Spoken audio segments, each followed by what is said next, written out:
The hope of the church is not in her ministers. The hope of the church is not in her own faithfulness, but rather in the eternity and immutability of faithful Jehovah. You remember that the Church of Scotland adopted the burning bush as its logo. You remember that? The motto of the church was what?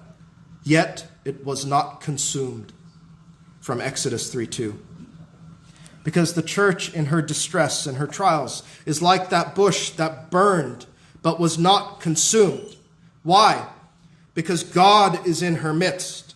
And because God endures, the church will endure as well. God is in the midst of her. She shall not be moved. God shall help her. And that right early, Psalm 46, verse 5.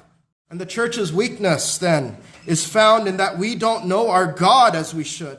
And so we rarely turn to him like this. We rarely see his divine attributes. We rarely draw near to him. We rarely see his holiness. We rarely see his power. We rarely see his compassion.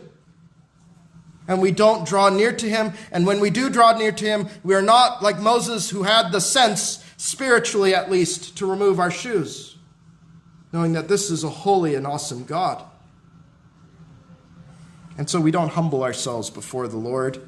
You think about men like Daniel and Nehemiah and others have, right? They hear the call of the Lord. If my people, which are called by my name, shall humble themselves and pray and seek my face and turn from their wicked ways, then will I hear from heaven and will forgive their sin and will heal their land.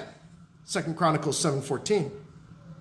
This is God's prescription, friends. My heart is greatly stirred. I sing a noble theme.